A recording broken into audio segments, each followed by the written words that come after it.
किसी भी दिन जब बिग मूव आता है उस दिन आपका पोजीशन साइज छोटा होता है। जिस दिन साइडवेज मार्केट होता है पोजीशन बना के वेट करते रहते हो। ऐसा क्यों होता है? क्योंकि आप लेवल बेस्ड ट्रेडिंग नहीं करते हो। अभी लेवल बेस्ड ट्रेडिंग क्या होता है, इसका लॉजिक को अच्छे तरीके से समझने की आज हम कोशिश करेंगे। और ये वो बेहतरीन सेटअप है जिस दिन आपके हाथ आ गया आप बहुत ही अच्छा सा पॉइंट है कैप्चर कर सकते हो। बेसिक सा लॉजिक क्या होता है? देखो, हमेशा मार्केट के लिए जो लो और हाई होता है ना, बहुत ही क्रूशियल रोल प्ले करता है। लो और हाई का मतलब क्या हुआ, इसके पहले इसेंस को समझेंगे। जैसे यहाँ पे ये सबसे लो आ गया इस जगह पे, जो 22 का डेट यहाँ पे दिख रहा होगा। सबसे लो का मतलब होगा कि अब यहाँ पे सेलर खत्म हो चुका है, कोई सेल करने के लिए नहीं बचा है, आखिरी सेलर का पोजीशन है। अब जो है यहाँ पे बायर है।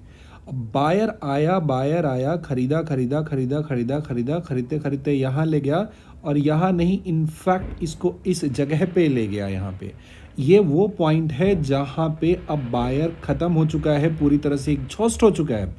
तो ये वो पोजीशन होता है जो आखिरी बायर का पोजीशन होता है। यहाँ के बाद जो आया वो सेलर होगा।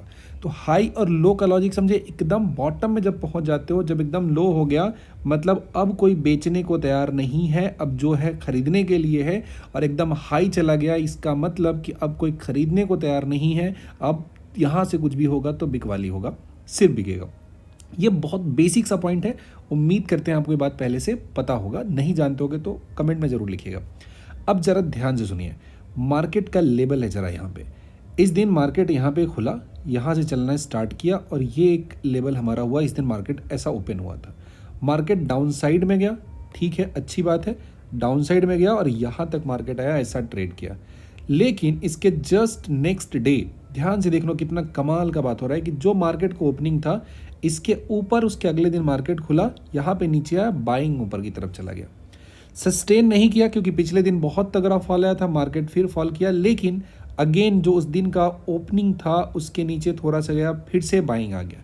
इससे क्या बात साबित होता है, साइकोलॉजी समझेंगे इसके पीछे। मतलब कि अब बायर यहाँ पे धीरे धीरे आना स्टार्ट किए।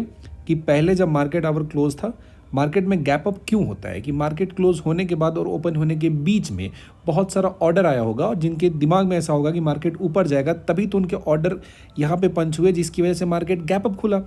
गैप अप खुला तो मार्केट गया ऊपर। जैसे ही ऊपर में गया तो थोड़ा सेल ऑफ आया, लेकिन इस लेवल को ब्रेक करके नीचे नहीं गया। फिर यहाँ से बायर आ गए और इसको यहाँ से उठाया और यहाँ से उठा के ले गए, इस जगह पे क्लोज कर दिए। ठीक है, आपको लगा कहानी ख़त्म? कहानी ख़त्म नहीं हुआ मेरे भाई। कहानी का मेन सीन यहाँ से शुरू होता है। ये था हमारा उस दिन पीछे का, जब मार्केट फॉल किया था, उसका ओपनिंग प्राइस था। क्या हुआ कि मार्केट जब खुला, अब यहाँ पे एक और है कि यहाँ पे आया था मेरा, मार्केट क्लोज हुआ था। तो अब देखेंगे कि उसके नेक्स्ट डे, मतलब T-T+2 हो गया। ये टी डे की बात करें, उसके अगले दिन, और ये उसके अगले दिन है।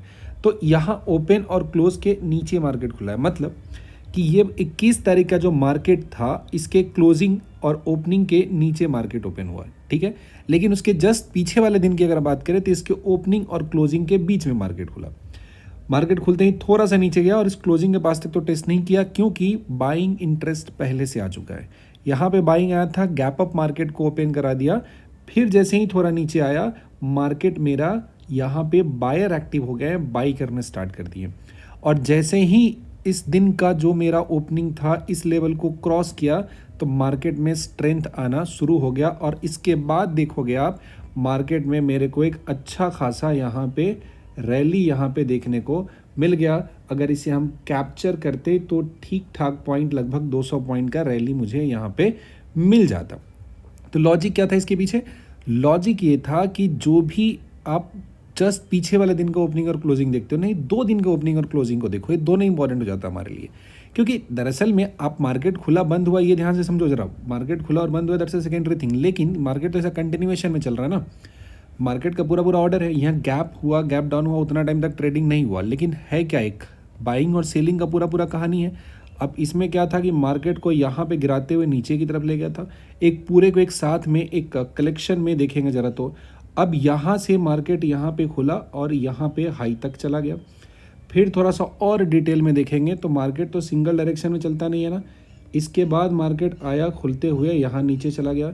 ध्यान से देखना, जरा ऑब्जर्व करना, हर बार जो इसका लो बन रहा है, ध्यान से देखोगे लॉजिक तो समझ में आएगा। इसका जो लो बना था वो ये यहाँ था, इसके बाद वाला जो लो बना था ये कैसा था, ये इसके दूसरे दिन को इमीडिएट में जो लो बना वो यहाँ पे था।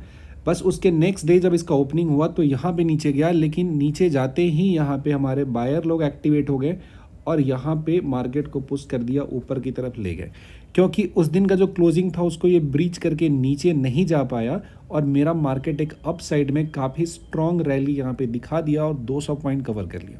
तो ओपनिंग और क्लोजिंग का जो कहानी होता है सिर्फ प्रीवियस डे का नहीं देखना है, उसके एक दिन पीछे का भी देखना है, और वो लेवल मेरे लिए बहुत बहुत ज़्यादा इंपॉर्टेंट होता है। देखेंगे कि मार्केट खुला तो था यहाँ पे, जो 22 की बात करेंगे, जैसे ही ऊपर की तरफ हाई लगाया तो जो प्रीवियस डे के प्रीवियस था उसका जो ओपनिंग प्राइस था वहीं से रिजेक्शन लेके नीचे गया, लेकिन ठीक उसी जगह से फिर यहाँ पे बाइंग यहाँ पे एक्टिव हो गया, बिकॉज उसके पिछले दिन भी बाइंग एक्टिव हुआ था। बाइंग कम एक्टिव हुआ था, सेलिंग भी आ गया था, लेकिन ओवरऑल मार्केट अप ट्रेंड में था, ऊपर की तरफ शिफ्ट किया था, दूसरे दिन बाइंग का रैली हुआ और ये इसको ऊपर की तरफ मूव करा कर लेकर चला गया।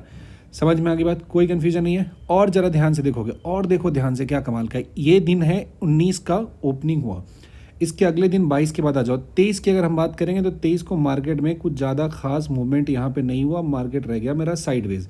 लेकिन ये साइडवेज मार्केट भी इसके पिछले वाले दिन का जो ओपनिंग था उसके नीचे ब्रीच करके ये नहीं जा पाया, मतलब बाइंग अभी भी इसमें इंटैक्ट है। उसके नेक्स्ट डे बाइंग आया, मार्केट गैप अप खुला। अगेन देखो यहाँ पर भी इस लॉजिक को अगर ज़रा ध्यान से हम समझे तो दिखेगा मुझे एक छोटा सा बात जो कि बहुत इंपॉर्टेंट है, कि यहाँ पे जो 26 का हमारा मार्केट हाई लगाया था ठीक उसी के ऊपर में उसके बाद 27 को मार्केट ओपन हुआ। ऑल्दो जहाँ मूवमेंट बहुत ज़्यादा तो नहीं आ पाया, 100 पॉइंट के मूवमेंट में ही रह गया, मार्केट एक रेंज बाउंड में रह गया, लेकिन ध्यान से सोचेंगे तो बाइंग एक्टिविटी 22 से ही कंटिन्यू है, चलते हुए जा रहा है। और इसका नतीजा ये हुआ, इस पूरे कंटिन्यूएशन पैटर्न को दिमाग में रखते हैं तो 28 तारीख की अगर बात करें तो फिर से जो मेरा 27 का हाई था उसके ऊपर मार्केट खुला और उसके बाद का रैली देखो कैसा हो गया। तो हमेशा हाई और लो होता है, जस्ट एक दिन पीछे का नहीं देखना है, कंटिन्यूएशन में उस चीज़ को फॉलो करना है, कंटिन्यूएशन में देखना है, तब जाके अच्छे तरीके से एक बेहतरीन मूव को पकड़ पाओगे और पूरे प्रॉफिट को इनकैश कर पाओगे। तो चार्ट को फील करना सीखो, इसके लॉजिक्स को सीखो।